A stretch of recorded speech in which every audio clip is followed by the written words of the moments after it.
السلام عليكم ورحمة الله وبركاته. النهاردة إن شاء الله هنقدم الكوفرتا البيكا بشكل جديد. هنعمل فيها شغل مختلف شوية عما كنا بنعمل قبل كده. النهاردة إن شاء الله هنستخدم قماشة البيكا دي، طبعا نقشتها جميلة جدا زي ما حضراتكم شايفين بالشكل ده كده. دي النقشة اللي معانا اللي هنعملها النهاردة. هعمل منها الكوفرتا وهعمل معاها 2 خدادية فيها تاتش شوية مختلف، بحيث ان انا ادخل فيه شغل من نفس القماش بتاعة البيكا. وبقيت قماشة الخدادية هتكون قماشة ملايات عادية لون سادة. ان شاء الله هدخل اللون السادة هو اللون اللي في الوردة ده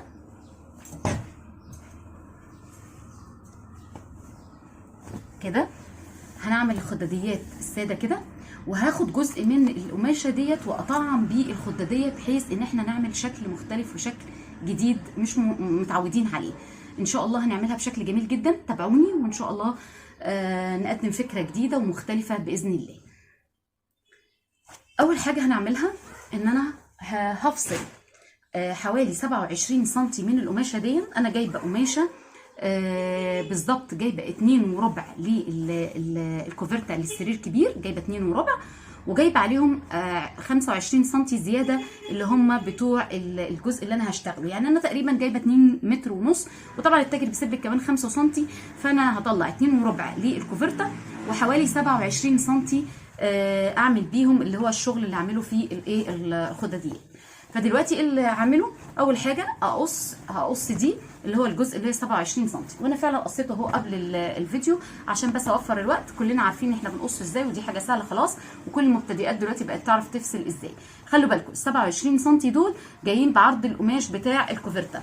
تعالوا نشوف مع بعض عرض الكوفرتا دي قد ايه. عرضها يعني من البورسل للبورسل. بصوا حضراتكم كده متر تمام. يعني هي كلها على بعضها طالعه معايا 2 ونص او 260 كمان، 260 العرض بتاعها. يبقى عرض القماشه دي 260.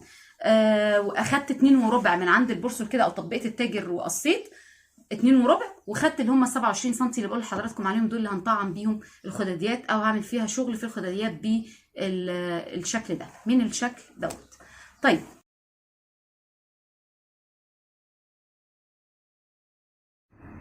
هنبدأ بقى ان شاء الله دلوقتي نشتغل الخداديات اللي مع الكوفرتا.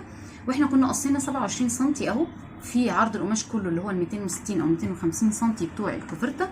طبعا ال 27 سم دول كانوا من نفس قماش الكوفرتا اللي هو القماش البيكا. بصوا حضراتكم هنعمل ايه. هاجي من هنا كده اقص من ال 240 العرض دول، هاخد حوالي 150 سم. هتقولي لي ليه 150 سم؟ لان انا هعمل خداديتين، كل خداديه فيهم هيكون طولها 75. انا طبعا اول حاجه هعملها دلوقتي ان انا بس هشيل البورصل مع حضراتكم كده من الطرف، وابدا اقيس ال 150 سم وافصلهم.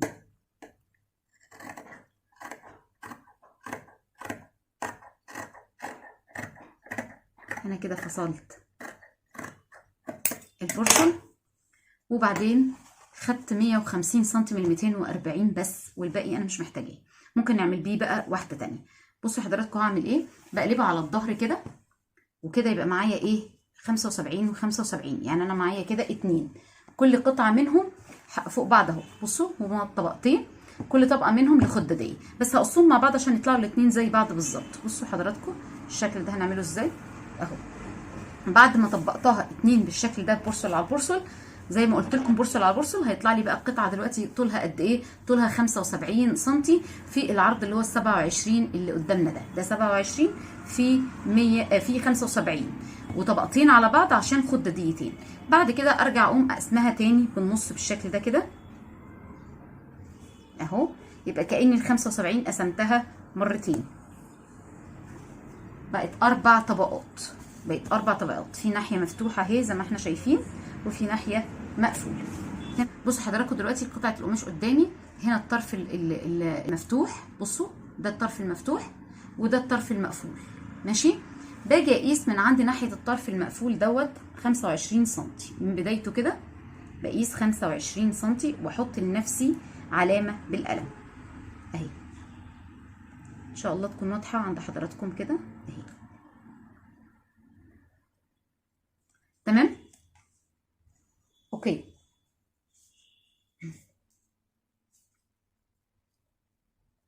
بعد كده من عند مكان العلامة ديت هرتفع مسافة 6 سنتي، وهحط برضو علامة تانية كده ان شاء الله تكون واضحة. يبقى طلعت من هنا من عند نفس المكان مسافة 6 سنتي. تمام كده. هاجي بقى بعد كده اعمل ايه؟ هبدأ ادور. بصوا يا جماعة انا عايزة ادور دي كده من اول البوزة بتاعة القفلة دي كده، هاخدها بدوران لحد النقطة اللي احنا وقفنا عندها على مسافة 6 سنتي. هدورها كده كده اهو. اوكي، بصوا معايا هنتعمل ازاي.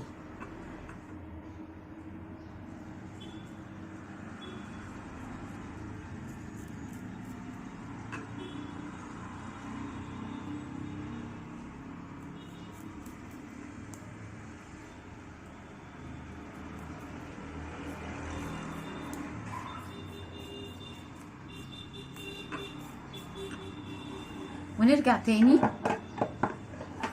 في نص ال 25 سنتي اللي هو حوالي 12 ونص، نحط كمان نقطة كده، وقصاد النقطة دي برضو اطلع 6 سنتي واحط علامة تانية اللي هي المفروض اعمل فيها ايه. قصاد النقطة دي بنزل كده وادورها. المفروض اخد من الطرف التاني كده، من هنا من الطرف ده زي ما عملت من هنا هعمل الناحية دي. اوكي، بس دي هطلع على فوق بقى. دي كانت العكس كده، المرة دي هعملها ايه؟ عكس القوس بتاع المرة اللي فاتت لغاية ما اوصل لنقطة 6 سنتي اللي انا حطيتهم هنا دي. بصوا هعملها كده بالشكل ده كده ماشي. وبعدين ادورها على قد ما اقدر بالشكل ده، يتقابلوا كده في نفس الايه النقطة. يبقى اهو يعني كده كده. حاولي تدوريها على قد ما تقدري عند نقطتين. شايفين شكلها عامل ازاي معايا اهو؟ احنا بنظبطها كده بالقلم بحيث بس الابعاد تبقى ايه متساويه. يبقى هنا في قوس كامل انا شايفاه قدام عيني اهو زي ما حضراتكم شايفين، يا رب يكون واضح اهو. بصوا كده، وعكسه كنص قوس نازل بالشكل ده كده. تمام، يا رب يكون واضح. بصوا حضراتكم اهو ده شكلها من تحت. والمفروض ان احنا هنقص الشكلين دول كده بالمقص حالا.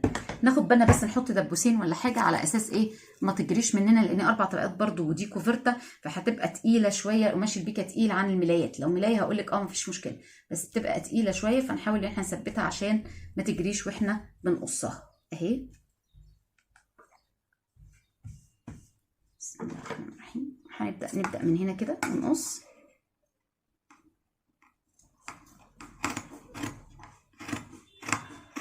انتي بايدك بالمقص كمان دوري النقطه دي، ما تخليهاش تمشي ايه فلات، يعني دوريها بحيث ان انتي تحسي ان انتي عامله قوس كده، مش اللي هي خط مستقيم يعني، لا فيها دوران اهي. بسم الله الرحمن الرحيم بالشكل ده كده.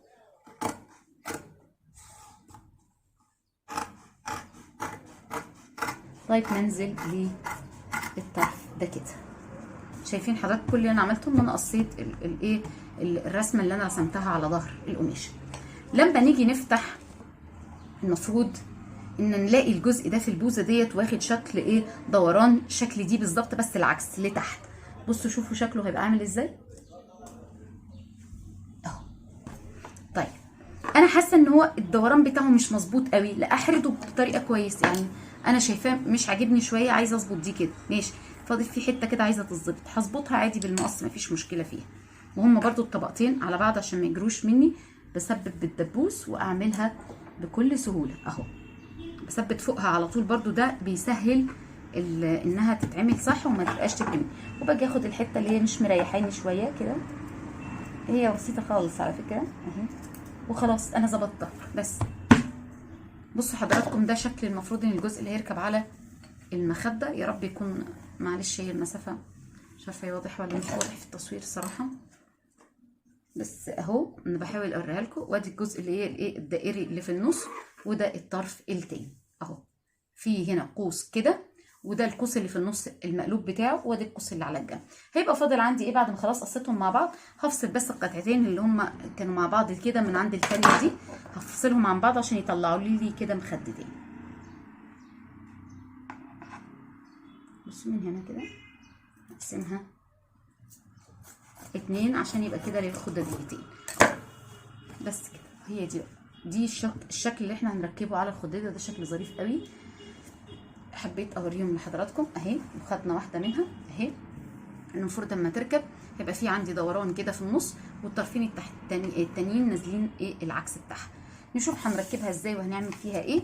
اول حاجه طبعا انا محتاجه ان انا الحرف دوت ايه اعمل له اوفر عشان ما ينسلش معايا. طبعا التاني ده كده كده هيتعمل اوفر مع طرف الجزء المستقيم ده. الجزء المستقيم ده هيتعمل كده كده مع الخداديه لما يركب على وشها، لكن اللي تحت ده هو انا مش عايزاه ينسل معايا. هعمله.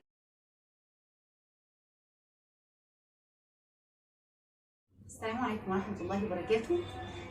دلوقتي ان شاء الله هنتعلم مع بعض ازاي نقص الخدادية بتاعة الكوفرتا امبيكا المشجرة اللي احنا شفناها. زي ما شفتوا في الصورة كده اللي احنا هنركب عليها لاتش كده، الشكل اللي هو الفستونات المشجرة من القماش البيكا.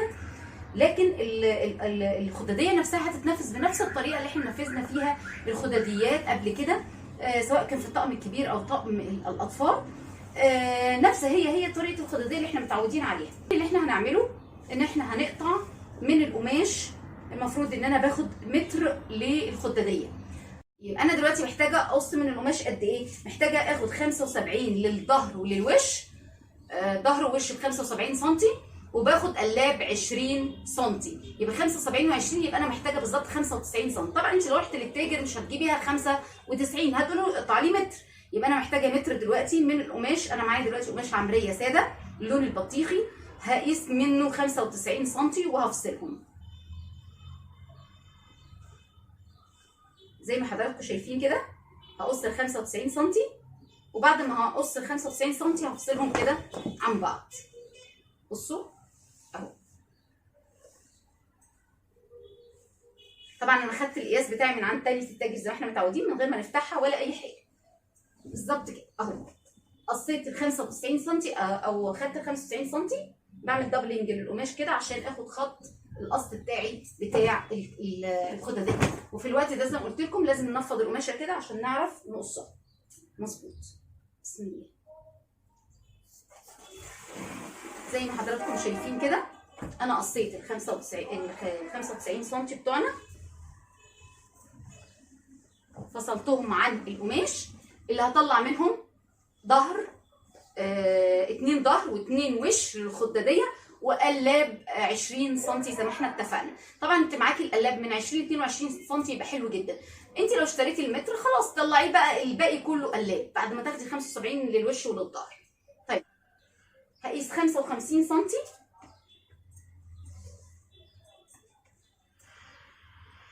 من بدايه الطبقتين بتوع البورس. خلي بالك انت عند البورس اهو 2 اهو. انا مش باخدها من الناحيه المتني مقفول، انا باخد من الناحيه اللي هي المفتوحه اللي فيها الطرفين مفتوحين.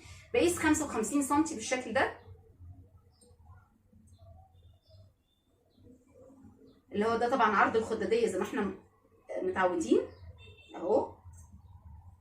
طبعا ميزه العمليه ان البورس بتاعها بيبقى مقفول وبيبقى نظيف جدا على فكره.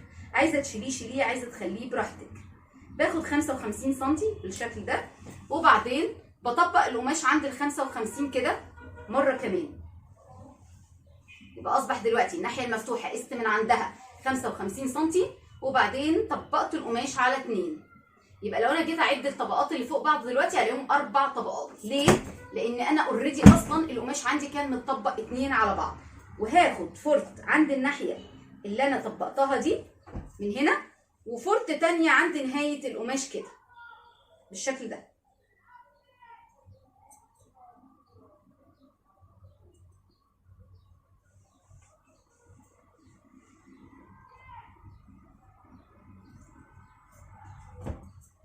طبعا زي ما احنا كلنا عارفين خدنا خط طولي، يبقى انا اقدر اشق عند عند القطع اللي انا عملته بالمقص بكل سهوله اهو بالشكل ده. طيب هتقولوا لي طب ده انا دلوقتي طلع عندي 4 قطع، كل قطعه فيهم عرضها 55 سم اهم. 4 قطع فوق بعض اهم، كل واحده فيهم عرضها 55 سم وطولها 95 سم، صح؟ تمام. الخداديه بتاعتنا لازم افصل القلاب. عارفين انتوا لو انا ما كنتش هعمل شغل عليها يحتاج ان انا افصل القلاب، كنت سبت القلاب زي ما هو كده وما فصلتوش، لكن انا اضطر ان انا افصل ال 20 سم بتوع القلاب بتاعنا، عشان انا محتاجه اركب على الوش فيه شغل اللي هو الفسطونات اللي احنا عملناها. هنفصل كده بالظبط 20 سم بالشكل ده وهنروح افصلهم مع بعض. عشان كده انا حطيت الاربع طبقات على بعض عشان افصل مره واحده ال 20 سم اللي انا هطلعهم قلاب عندنا بالشكل ده. خليت الاربع طبقات على بعض وهفصل ال 20 سم قلاب زي ما حضراتكم شايفين. هاجي من طرف منهم وهقيس 20 سم وافصلهم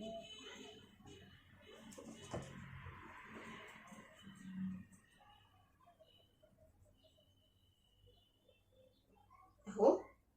حددت من هنا ال 22 سم فين، وهاجي من الطرف التاني نفس الكلام احدد 22 سم برضو، او 20 سم اسف كده اهو. انا خلاص حددت لنفسي انا هقص ال 20 سم بالشكل ده اهو في الاربع طبقات مره واحده. الافضل طبعا ان انا احطهم قدامي كده على مكان يبقى سهل ان احنا نقص عليه، بحيث انها ما تحرفش مني.